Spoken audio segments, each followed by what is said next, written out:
Hey everyone, hope you're well. Is another installment of Revolutions um, stuff that I've been playing as usual. Nothing really groundbreaking, but all the same, just a little sharing kind of exercise, a journal, if you will. Sunday morning, and we're talking about classical music on Sunday morning, um, as per usual. Here is a magnificent set of renditions by Thomas Vasari, um, who is one of the foremost interpreters of Debussy and also Chopin. Very, very delicate, very impressionistic, dreamlike solo piano, with things like Deux Arabesques and Clair de Lune, which is like an uber classic. These records can be found for a couple of dollars or whatever in your thrift store and are sadly ignored by the masses because, well, classical music is not cool enough. You need some Beatles records. Digressing. I've already lost my viewership in the first minute. It's great.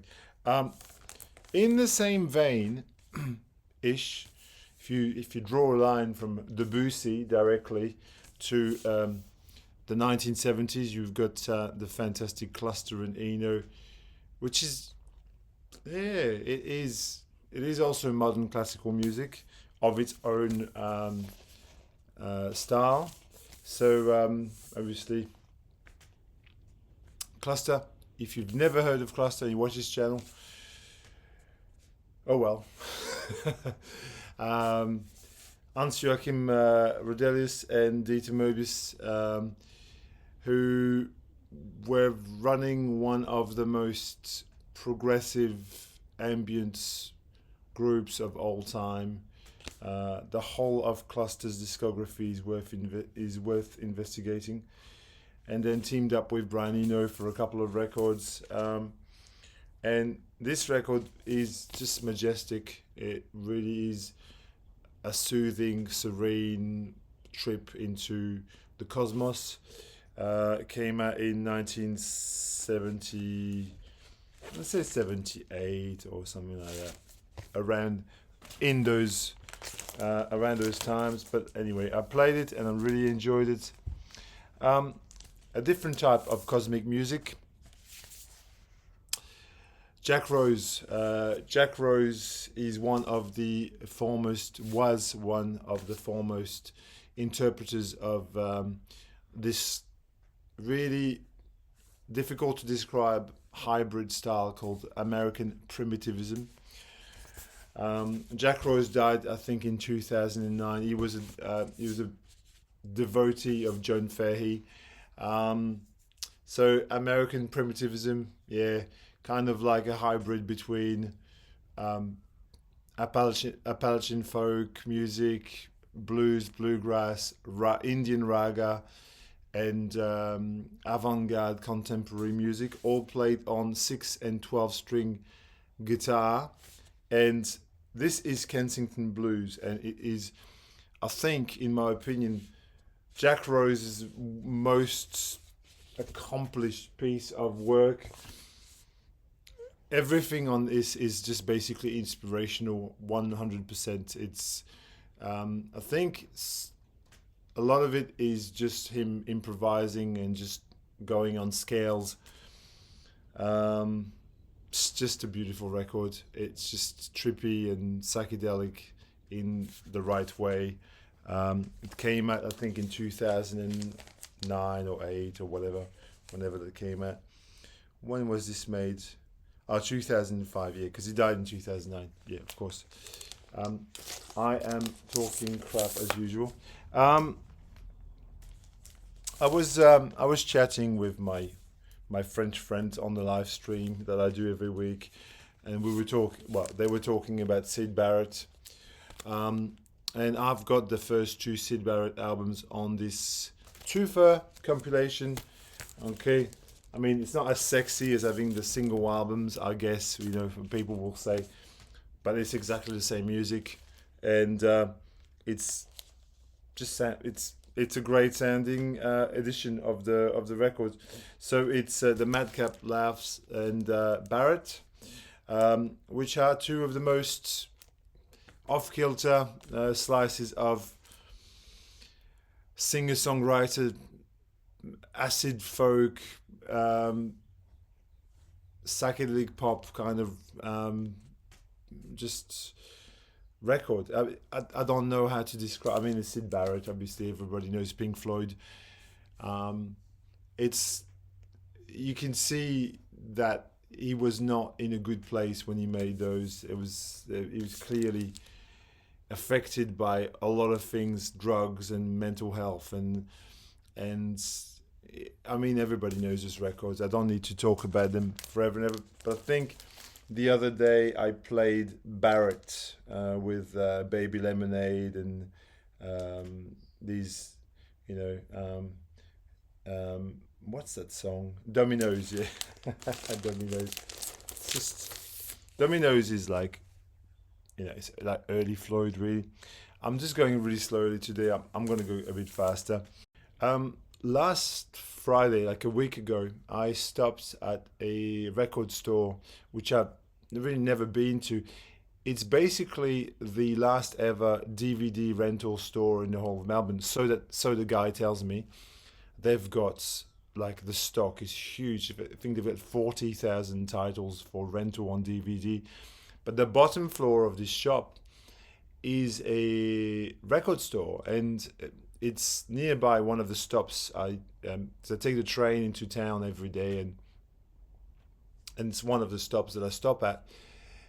There's this record store, and I thought, I'll just go on Friday night after work and check it out. And it's actually quite a good selection of records, mostly new stuff, but well priced, and some interesting selections. The guy obviously has taste, and some secondhand stuff, but most of the stuff I picked up was in the new section, in the newer section, and I was just sort of like fussicking through the bins, and I came across this for a very cheap price. It was $30, which here in Australia is very cheap for a record, and it's the very latest Pram record, a band that is dear to our good buddy Stunty. And in fact, I think he turned on a lot of us to Pram. But this is not, by any stretch of the imagination, their best record or anywhere. I mean, Stunty even says to me that it's probably the worst record that they've made. But I don't have the context of Pram that he has. And therefore, for me, I just take it at face value. And I quite enjoy this record. I think for what I paid for it, it's a nice psychedelic pop record, slightly off kilter. It doesn't have the sort of the quirks or the weirdness or the off kilterisms of a record like Helium, for example, which I also have, or the very first EP that they pulled out, which I have there on CD somewhere. But I will say that it's a very listenable, very decent record. I've played this a few times already, and I would not recommend it. I think it's, if you find it for cheap like I did, this came out in 2018 on Domino. So yeah, it was cool to find. Okay, a few Middle Eastern records that I want to share with you, starting with this. I've already shown this maybe a couple of times on this channel. Indo-Arabic variations, Bali Hamdi and Majid Khan.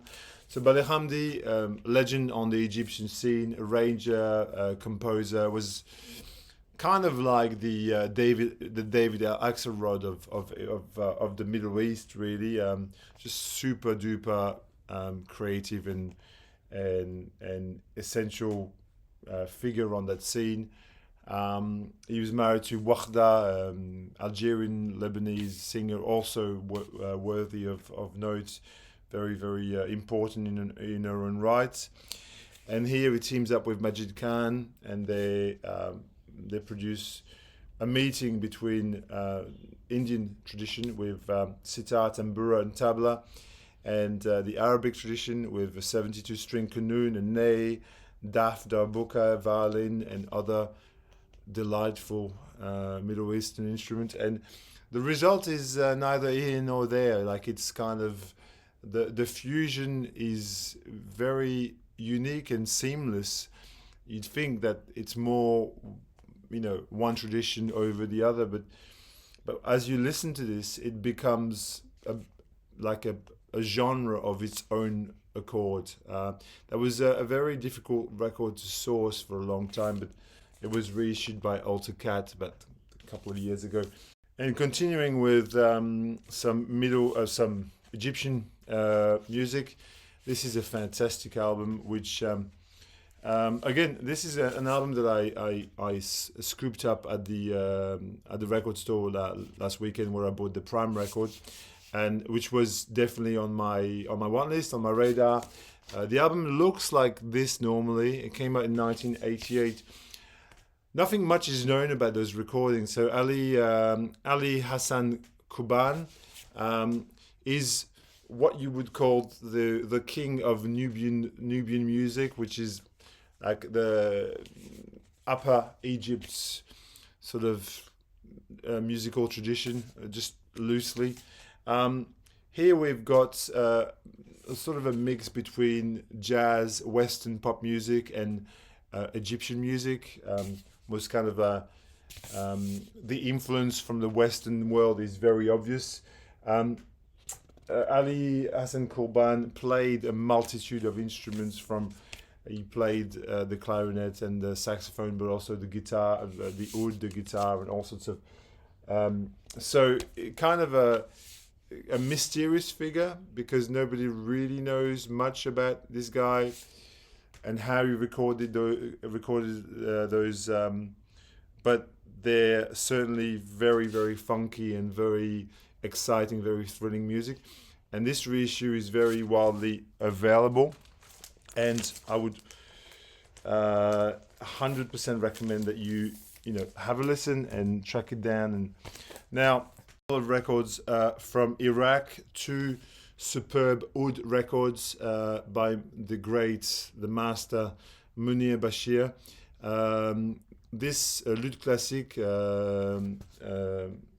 Iraq. So this is a series called Arabesque, which is a wonderful, wonderful series. Which, if I could, I'd get all of them, because they're just so amazing. All these records is just total record porn, really. I mean, that's just the liner notes are to die for. The music on it is just sublime. There's kind of ethnographic kind of series that just, to me, it's what recording it's what collecting records is all about. So I played this, and I also played this wonderful recording. Now, Munir Bashir hailed from Iraq, and started his career in Iraq, but only really took off once he was he got to travel to Europe and got to be recorded there. I think this recital in Geneva is probably one of his first outings as a musician outside of his native country, and that's where really he made a more global name for himself. These are so full of emotion, so spine-tingling, kind of goosebump-inducing record. It's just so much lyrical art goes into this music. I highly recommend that you seek out some records by Munir Bashir if you like the oud. I was talking last week or the week before about Pierre Akedengue. I played this record, the fantastic Wende on Le Chant du Monde. Now, his other records that I have are on Sarava, which is an essential French label, which you would know. Chant du Monde, just for if you've never heard of Chant du Monde, was a very important protest label. In they released any music of struggle, basically. And you can see by just the artwork what the subject matter might be. Um, Pierre Kendege was a folk singer from Gabon. To me, he reminds me a lot of someone like a George Ben, but an African version of it, if you will. Um, this is a wonderful album. As I said, Chant du Monde specialized in in the struggles of people, in solidarity, in helping good causes around the world. They're very socialist minded, and release music from far and wide, from Venezuela, Salvador, Gabon, you know, um, Vietnam, everywhere where there were struggles, everywhere where there were people fighting for a cause, oppressed people. Chant du Monde released their records, and they released records from French artists who were also protest singers, obviously. I'll talk about Chant du Monde a bit further in a minute. Not African, but African influence. I've picked up this compilation just yesterday. Actually, I went for a dig with my friend Amos, and I just picked up this. Blind bought this. One of my favorite stores in Melbourne, Plug Seven. They just got it in stock. This is on the Great Four Flies Records label. What it is, it's basically African influenced music on Italian. By Italian artists, the Afro-funk side of Italy, 73, 78. What I would call this is library music, a little bit of disco funk, a little bit of jazz funk, but mostly is it's a comp of very very much under the radar, dance floor filler type of but very very much has got a very deep library feel. At times, veers more onto the jazz funk side of things. But take a listen. You'll know. Here is a beautiful little record by Lee Scratch Perry, Rainford, which was reissued a few years ago on New Sound, 2019. It's a later period, Lee Scratch Perry. I'm not going to describe it. You can just, Rainford with production from On You Sounds, Adrian Sherwood, as the head of that label. Is a classic set of scratch vocals, science fiction, nursery rhyme, apocalyptic lullabies, and their melody light as air, yet rock steady by the wire. I mean, I'll say nothing more. You can take a listen. It's great. It's great. Next, I've revisited this minor Brazilian classic, Luis Etha y la Familia Sagrada, which, this record is very hard to come by, and I bought it a number of years ago. I would say more than 10 years ago. I've had this record, like, easily. I don't know. I can't quantify it because I bought it. This came out the reissue of this came out in 2006 on Vampy Soul, which was a label that put out some really interesting like Brazilian, Spanish stuff, and you can see like the repro of the sleeve is very grainy, but it sounds really good. This is a bossa samba jazz. It's a minor classic. I reckon it's one of these records so under the radar. Nobody really talks about this. People always talk about things like Novos Baianos or Caetano Veloso or whatever, and that sound is in there somewhere too, but it's got a more laid back feel. A super duper record. Some French records here for you. I pulled out my copy of Album à colorier, Albert Marqueur. Albert Marqueur, who hailed from Dijon, which is near where I come from in France, was a sort of a French Frank Zappa of sorts. Very much in that sort of ballpark of rock in a position, Zool, avant-prog, avant rock. It's got all these very, very humorous, very amusing kind of character, and had this, this, you know, off the beaten track kind of sense of humor and aesthetic as well. And all his records are pretty much interesting. But this is album à colorier means it's one of these coloring books, and so you could, if you wanted, you could color that in. From 1976. Okay, beautiful. Two records that I've played fairly intensely recently by the amazing and very, very, very under the radar, unfortunately very under the radar, Mr. Gilles Elbaz. Oh my God, this guy, if only people knew about him. Gilles Elbaz was a singer-songwriter, poet, with, I mean, if you don't understand French, obviously, well, a lot of it was lost on you because it's very melancholic, very nostalgic sounding, it's just the poetry of his lyrics is, I would put up there with the greatest of the Georges Brassens and the Léo Ferré. In fact, who he reminds me most of is Léo Ferré. Léo Ferré, if you a little bit versed in French singer-songwriter, there's like four, maybe the Mount Rushmore of French singer-songwriters: Georges Brassens, Jacques Brel. Jacques Brel wasn't French; he was Belgian, but we claim him. Léo Ferré. I mean, clearly these people were just like the top of the pile, and Gilles Elbaz is just underneath.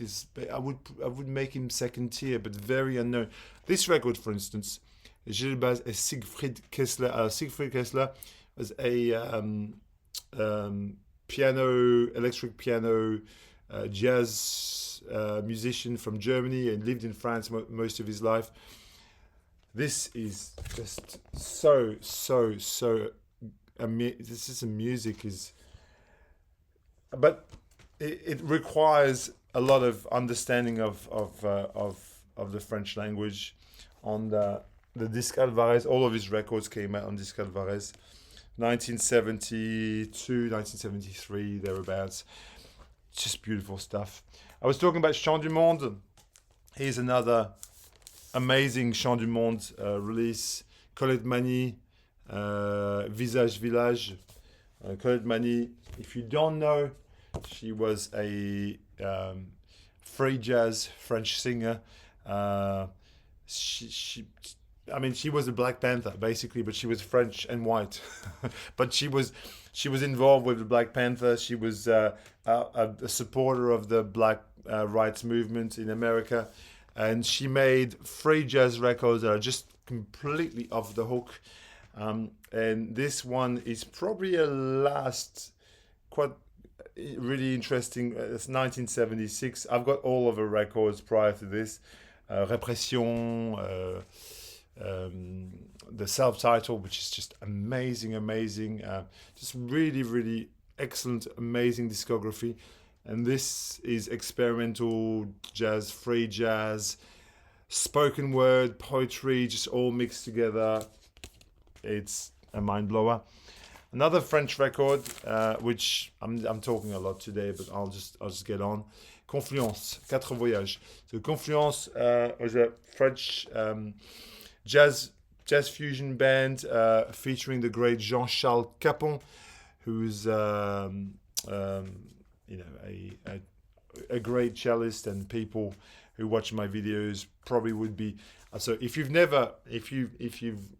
looking for an amazing Jean-Charles Capon record, this record is still cheap. You still can have it. Quatre Voyages features the great Didier Levalet on double bass and Christian Escudé on guitar. Like, this record is it's a mind blow. The second side, Quatre Voyages, which is recorded live, is like this absolute frantic workout. The strings are it's okay. So Jean-Charles Capon was a member of this amazing trio, the Baroque jazz trio, from 1970, originally on Sarava. This is the 2004 reissue. They're too hard to find, too expensive. And this was recently reissued by Souffle Continu. I think if you want a copy of this, if you've never heard this, your mind will be blown to smithereens. It's just a sublime. It's a perverted version of jazz. It's a trio of double bass, Jean-Charles Capon, with tabla and harpsichord. So you can imagine this kind of. I mean, if you put the first track on, Delhi, that's it's. I think Philippe Campbell played the harpsichord and Georges Rambol played the tabla from memory. That's a top record, top-notch French jazz record. Just yeah. And so I pulled that to play because I had a friend over and I wanted to show him some interesting French music, and then I pulled this out as well, which is the solo record by one of the solo records by Jean-Charles Capon. This time it is an original on Sarava, which is cool, with the amazing Pierre Favre. So it's a duo of Pierre Favre with every drum in the world, basically, and Jean-Charles Capon, a tiny little photo where they just improvise and riff off each other. Cello and drums. If you can imagine how vital and lively and essential that mix of music would be. I picked this up on a whim from a local shop. It was very cheap, but because it's in a very poor. The sleeve is, you can see, the sleeve is completely fucked, basically, and it smells like cigarettes somebody used to smoke. But I thought for the price, it's too good to pass. This is Moon Music Universe Volume 1 by Carl Berger on the great Creative Music Communication label, which was a label run by Carl Berger and Ornette Coleman, no less. And so this is called the Peace Church Concert. It's a stunning, stellar set of atmospheric, at times free, jazz tunes, which is, it's kind of ambient for most of it. It's vibraphone and just a little bit of, it really is, it's very spiritual music. Anyway, when I opened it, there was obviously the Creative Music Studio catalog, the obligatory thing. Then there was another sheet with Creative Music Studio, and at the back was an entire handwritten note by Carl Berger, which is just lovely. I'll leave it on the screen for a second if you want to pause and read what it says. But I love the fact that he says, I work with drummer Ed Blackwell whenever possible. He needs dialysis treatment regularly. I love that, I just love that Carl Berger hand wrote a note, and it's in the record, and it cost me nearly nothing, this record, when I think about it. It was just a great pickup. I'll try to finish off quickly. It's too long, but you can watch in two parts. I've spun last week. I was talking about trance. I took out the Steve Kuhn. This is a wonderful record on Buddha. It's got this kind of